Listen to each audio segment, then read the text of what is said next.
আজকে আপনাদেরকে এমন একটা দুর্দান্ত স্বাদের আমসত্ত্ব বানিয়ে দেখাবো যেটা খেতে অসাধারণ স্বাদ। আর এই আমসত্ত্বটা একবার বানিয়ে আপনি পুরো বছর জুড়ে সংরক্ষণ করতে পারবেন কোনো রকম রোদে দেওয়ার ঝামেলা ছাড়া। আশা করি এই আমসত্ত্ব রেসিপিটি আপনাদের সবার ভালো লাগবে। ভালো লাগলে প্লিজ একটি লাইক দিতে ভুলবেন না, আর এই রেসিপিটি বেশি বেশি করে শেয়ার করবেন যাতে একবার বানিয়ে সবাই এটা এক বছর ধরে সংরক্ষণ করতে পারে। আর এই ভীষণ মুখরোচক আমসত্ত্ব বানানোর জন্য আমাদের এখানে লাগছে ডাসা আম। আর এই ডাসা আম বলতে আমের ভিতরে হালকা একটু লালচে দাগ চলে এসেছে, কিন্তু আমটা কিন্তু কোনোভাবেই পাকা নিলে চলবে না। আপনারা আমের কালারটা দেখে নিশ্চয়ই বুঝতে পারবেন। তো এই যে দেখুন হালকা লাল কালার চলে এসেছে, মানে আর কিছুদিন পরেই আমটা পেকে যাবে। ঠিক এরকম আম আমি এখানে নিয়েছি। এবার আমি আমের খোসা ছাড়িয়ে নিলাম, নিয়ে এখন আমগুলো এভাবে এলোপাতাড়িভাবে কেটে নিচ্ছি।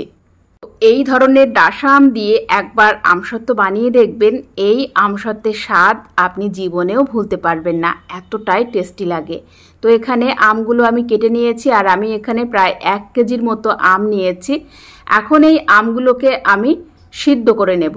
তার জন্য আমি এই আমগুলো একটা কড়াইয়ে দিয়ে দিলাম, দিয়ে এখন প্রায় হাফ গ্লাসের মতো জল দিয়ে দিলাম, দিয়ে এখন আমটাকে ভালো করে সিদ্ধ করে নেব। আর আমটাকে কিন্তু খুব ভালোভাবে সিদ্ধ করতে হবে যাতে কোনো রকম শক্ত ভাব না থাকে। তো এখানে আমি আমগুলোকে কিন্তু খুব ভালোভাবে সিদ্ধ করে নিয়েছি, দেখেই বুঝতে পাচ্ছেন একদম সফট হয়ে গেছে। এখন আমি এটা নামিয়ে নেব। সিদ্ধ করা আমটাকে একটু ঠান্ডা করে নিয়েছি। এরপর আমি এখানে একটা বোলের উপরে একটা ছাঁকনি দিয়েছি। এখন এই সিদ্ধ আমগুলোকে এভাবে একটা ছাঁকনির সাহায্যে ছেঁকে নিতে হবে।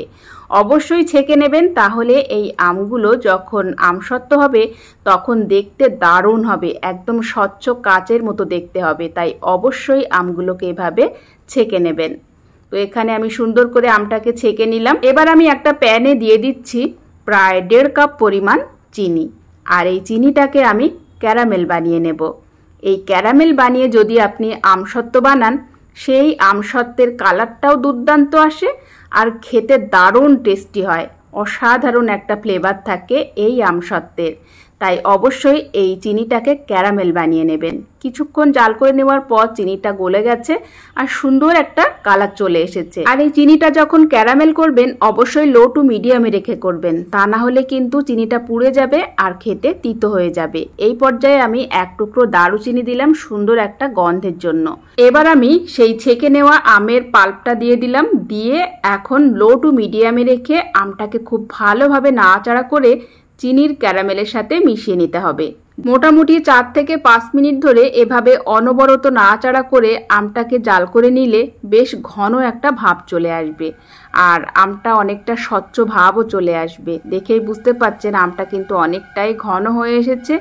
এবার আরও কিছুক্ষণ জাল করে নেব লো টু মিডিয়ামে রেখে। যেহেতু সিদ্ধ করার সময় কোনো কিছুই দেওয়া হয়নি, তাই এই পর্যায়ে সামান্য একটু লবণ দিলাম আর 1 টেবিল চামচ পরিমাণ কাশ্মীরি লঙ্কা পাউডার দিলাম সুন্দর একটা কালারের জন্য। তবে এটা চাইলে আপনারা স্কিপ করতে পারেন। এবার সব কিছু একসাথে ভালো করে মিশিয়ে নিলাম। মিশিয়ে আরও 2-3 মিনিটের মতো এভাবে লো টু মিডিয়ামে রেখে জাল করে নেব। আর এই লাস্ট 2-3 মিনিট আমের জাল করে নেওয়ার পর আমের কালারটা কিন্তু পুরোপুরি চেঞ্জ হয়ে গেছে, খুব সুন্দর একটা লোভনীয় কালার চলে এসেছে আর আমটা কিন্তু অনেকটা ঘন হয়ে এসছে। এই পর্যায়ে আমি জাল বন্ধ করে দেব আর আমটাকে একটুখানি ঠান্ডা করে নেব। অন্যদিকে আমি একটা স্টিলের প্লেটে একটু রিফাইন তেল দিয়ে নিলাম, চাইলে আপনারা সরিষার তেল দিতে পারেন।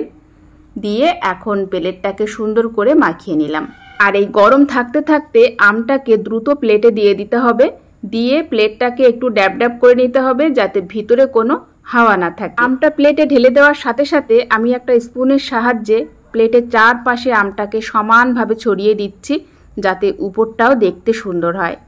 খুব সুন্দর করে দিয়ে দিলাম। আর এরপর কিন্তু আমি আরও একটা প্লেটে দিয়ে দিলাম, দিয়ে এখন এই প্লেট দুটোকে আমি পাখার হাওয়ায় শুকিয়ে নেব। কারণ এই আমসত্ত্বটা আমি যখন জাল করে নিয়েছি পুরো জলটাকে খুব ভালো করে শুকিয়ে নিয়েছি, আপনারা দেখেই বুঝতে পেরেছেন। তাই কোনো রকম রোদে দেওয়ার ঝামেলা ছাড়াই আপনারা এই আমসত্ত্ব পাখার হাওয়াতে শুকিয়ে নিতে পারবেন।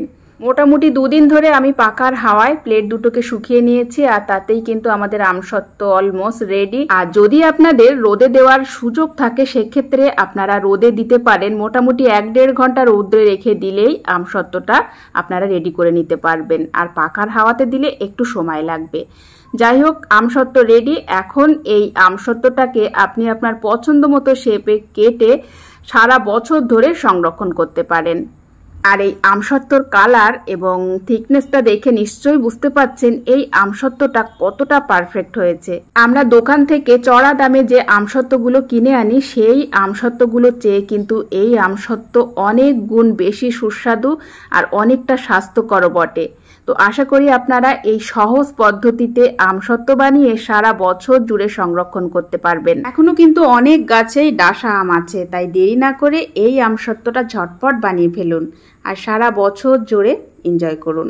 খুবই সহজভাবে কোনো রকম রোদে দেওয়ার ঝামেলা ছাড়াই আপনারা মোটামুটি 10 মিনিটের ভিতরেই এই আমসত্ত্বটা রেডি করে নিতে পারবেন। আশা করি আপনাদের এই আমসত্ত্বর রেসিপিটি সবার ভালো লেগেছে। ভালো লাগলে প্লিজ একটি লাইক দিতে ভুলবেন না, রেসিপিটি বেশি বেশি করে শেয়ার করবেন। পেজ থেকে যদি দেখে থাকেন পেজটিকে ফলো দিয়ে রাখবেন। আজকের পর্বে আপনাদের সাথে এমন একটা ইউনিক এবং ভীষণ মুখরোচক একটা আমের আচার শেয়ার করব, যে আচারটা একবার খেলে এর স্বাদ আপনি জীবনেও ভুলতে পারবেন না। এতটাই টেস্টি, এতটাই মুখরোচক। আর এই পদ্ধতিতে আচার বানিয়ে আপনি 5 বছর পর্যন্ত সংরক্ষণ করতে পারবেন। ভাত, রুটি, পরোটা, লুচি এবং পোলাওর সাথে জমিয়ে পরিবেশন করতে পারবেন। আর কথা না বাড়িয়ে মূল রেসিপিতে চলে এলাম।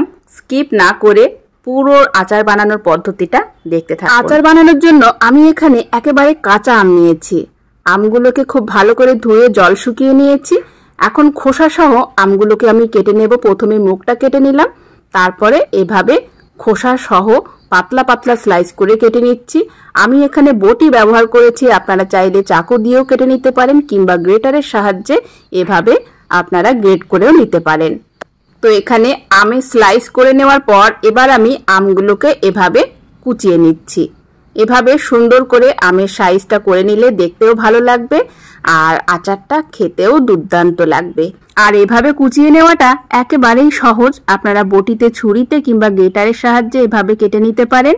আমরা যেভাবে আলু ভাজা করি ঠিক সেই আলু ভাজার সাইজে কিন্তু আমি আমগুলো কেটে নিলাম। তো এখানে আমি একে একে সবগুলো আম এভাবে কেটে নেব।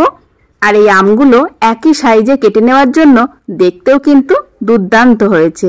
এবার এই কেটে রাখা আমে আমি দিয়ে দেব লবণ, আর সেই সাথে দিয়ে দিচ্ছে একটু হলুদের গুঁড়ো। লবণ, হলুদ একসাথে আমি এখন প্রায় 10 থেকে 15 মিনিটের মতো এভাবে মাখিয়ে রেখে দেব। এতে করে আমের যে এক্সট্রা জল সেটা বেরিয়ে যাবে। এতে করে এই আমটা অনেক দিন পর্যন্ত ভালো থাকবে। আর আমটা মাখানোর পরে আম থেকে কোনো রকম জলও বেরোবে না।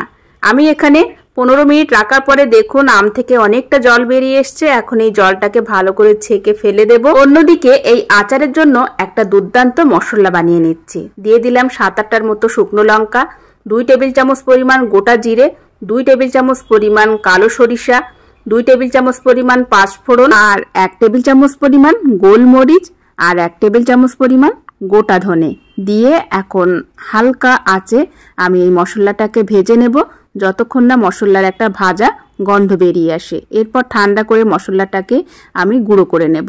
এরপর আমি ওই কড়াইয়ে দিয়ে দিলাম সরিষার তেল।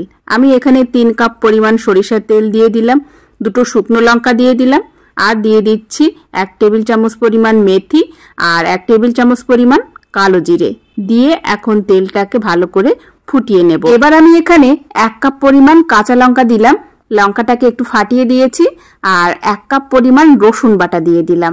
এবার কাঁচা লঙ্কা আর রসুনটাকে মোটামুটি 30 থেকে 40 সেকেন্ডের মতো ভেজে নেব।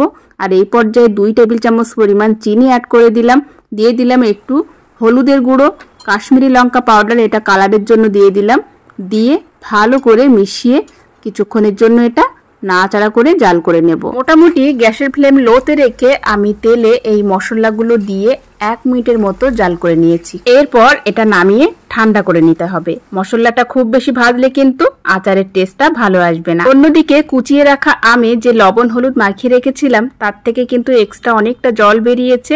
খুব খুব ভালো করে আমটাকে আমি চেপে চেপে জলটা ফেলে দিয়েছি। এবার আমি যে মশলাটা গুঁড়ো করে নিয়েছিলাম, মশলাটাকে কিন্তু খুব বেশি মিহি করে গুঁড়ো করা যাবে না, একটু দানা দানা ভাব রাখতে হবে। এবার ওই মশলা থেকে আমি অর্ধেক মশলা এই আমে দিয়ে দিচ্ছি এই পর্যায়ে 1 টেবিল চামচ পরিমাণ লঙ্কার গুঁড়ো আর সামান্য পরিমাণ একটু হলুদের গুঁড়ো দিয়ে দিলাম, যেহেতু আগেই হলুদ দিয়েছি। এরপর আমি পিঙ্ক সল্ট দিয়ে দিচ্ছি প্রায় 3 টেবিল চামচ পরিমাণ। লবণটা স্বাদ বুঝে দিতে হবে। এবার সব কিছু একসাথে ভালো করে মেশাতে হবে। আচার যত ভালোভাবে মিশিয়ে নেবেন খেতে তত টেস্টি হবে। অন্যদিকে আমাদের যে তেলের যে মশলাটা বানিয়ে রেখেছিলাম সেটা অনেকটা ঠান্ডা হয়ে গেছে। এখন যে গুঁড়ো করা মশলা তার থেকে আরও 2 টেবিল চামচ পরিমাণ এই মশলায় ভালো করে মিশিয়ে দিলাম। দিয়ে এখন সেই তেলের মশলাটাকেও আমি আমে দিয়ে দিচ্ছি, দিয়ে ভালো করে সব কিছু একসাথে আবারও মিশিয়ে নিতে হবে। আর এই মেশানোর কাজটা একটু সময় ধরে ধীরে সুস্থে করে নিতে হবে, যাতে মশলাটা আমের ভিতরে খুব ভালোভাবে মিশে যায়। খুব সুন্দর করে সব কিছু মিশিয়ে নিলাম। আর নিচে যতটুকু তেল ছিল সেটাও আমি পুরোটাই দিয়ে আমগুলোকে খুব ভালো করে মিশিয়ে নিলাম। আর এই পুরো মশলাটা দিয়ে যখন এই আমটা আমি মাখিয়ে নিচ্ছি, বিশ্বাস করবেন না, এত সুন্দর একটা ফ্লেভার আসছে যেটা খুবই লোভনীয়। আর এই আচারটা কিন্তু তেলে একদম ডুবিয়ে রাখতে হবে, তার জন্য আরও কিছুটা তেল আমি গরম করে ঠান্ডা করে নেব। আর অবশ্যই কাচের পাত্রে এই আচারটা রাখবেন। আর কাচের পাত্রটাকে আমি খুব ভালো করে রৌদ্রে শুকিয়ে নিয়েছি, তাছাড়াও একটু আগুনেও ঝলসিয়ে নিলাম। এতে করে কি হবে, কাচের পাত্রটির ভিতরে যদি কোনো জলীয় বাষ্প থেকে থাকে তাহলে সেটা পুরোপুরি চলে যাবে, আচারটা অনেক দিন পর্যন্ত ভালো থাকবে। এবার আমি সেই কাচের পাত্রের ভিতরে আচারটা ভরে নিচ্ছি। কাঁচা আম থাকতে থাকতে এই লোভনীয় স্বাদের মুখরোচক টক ঝাল আমের আচার বানিয়ে আপনারা কিন্তু বছরের পর বছর জুড়ে সংরক্ষণ করতে পারবেন। শুধুমাত্র ওই যে গরম তেলটা দিলাম, ওই তেলে আপনারা 1/2 কাপ পরিমাণ ভিনিগার মিশিয়ে দেবেন, তাহলে এই আমটা বছরের পর বছর ভালো থাকবে, কোনো রকম খারাপ হওয়ার চান্স নেই। আর উপর থেকে আমি সেই তেলটা দিয়ে দিলাম, আর একটু ভাজা মশলা যেটা অবশিষ্ট ছিল সেটাও দিয়ে দিলাম। দিয়ে আচারটাকে এভাবে একটু চেপে চেপে উপরে তেলটা উপরে তুলে দিলাম। এবার মোটামুটি 2 থেকে 3 দিন একটু রৌদ্রে দেবেন, তারপরে আমাদের আচার অলমোস্ট রেডি। 1 সপ্তাহ পর থেকেই কিন্তু আপনি এই আচারটা খেতে পারবেন। গরম ভাত, রুটি, পরোটা, মুড়ি কিংবা পোলাওয়ের সাথে জমিয়ে পরিবেশন করতে পারেন। কষা মাংসের সাথেও এটা খেতে দুর্দান্ত লাগে। আশা করি এই ইউনিক স্বাদের আমের আচারের রেসিপিটি আপনাদের সবার ভালো লেগেছে। ভালো লাগলে প্লিজ একটি লাইক দিতে ভুলবেন না, রেসিপিটি শেয়ার করবেন, পেজ থেকে দেখলে পেজটিকে ফলো দিয়ে রাখবেন। সবাইকে অসংখ্য ধন্যবাদ জানিয়ে আজকের পর্ব থেকে বিদায় নিলাম।